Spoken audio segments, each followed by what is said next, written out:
Narito na ang pagpapatuloy ng ating NBA Season 2025-2026 Power Rankings.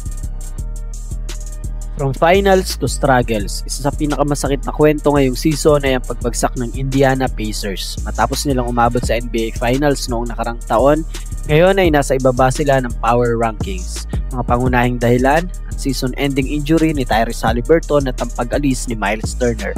Ngayon ay nakapatong sa balikat ni Pascal Siakam at mga natitirang core players ang malaking responsibilidad para sa Pacers. Ang Raptors ay malinaw na nasa rebuilding stage.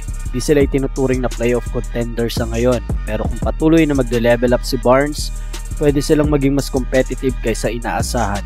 Ang susunod na hakbang, maghanap ng isa pang franchise level star o i-develop ang kanilang young talent para maging mas balancing roster. Sa ngayon ay may magandang roster naman ang Raptors, ngunit kailangan lamang nila ng isang magandang chemistry at patuloy na magkakalaro nang walang nai-injury.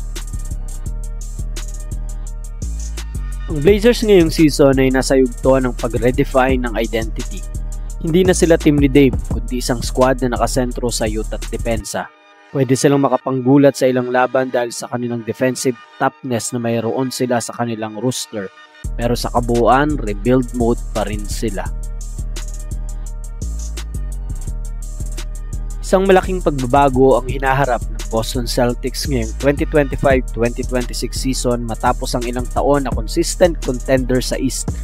Bigla silang bumigat ang sitwasyon dahil sa pagkawala ng key players at health concerns ng kanilang franchise star, si Jrue Holiday at Kristaps Porzingis na na-trade sa ibang team, at si Jason Tatum na may injury issues na nagdulot ng mabigat na sitwasyon para sa Boston Celtics. Nariyan pa rin naman si Jaylen Brown at Derek White, pero may mga bagong piraso, may mga bagong roles na nangangailangan ng oras bago maging solid. At ang ating rank number 21, Chicago Bulls. Ang Chicago Bulls ay tila nasa bagong yugto ng kanilang franchise journey. Sa halip na matili sa dating core, nag-commit sila sa youth movement at long-term development habang pinapalibutan ng ilang veterans ang kanilang young stars.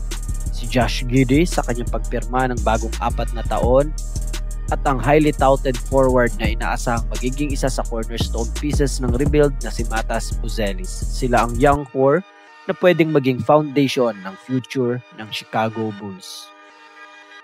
So, iyan na nga mga ka-hoops. Abangan muli sa susunod na video para naman sa ating mga mid-tier teams. Ang tanong, agree ka ba sa ranking na ito o may sarili kang take? Comment mo sa ibaba.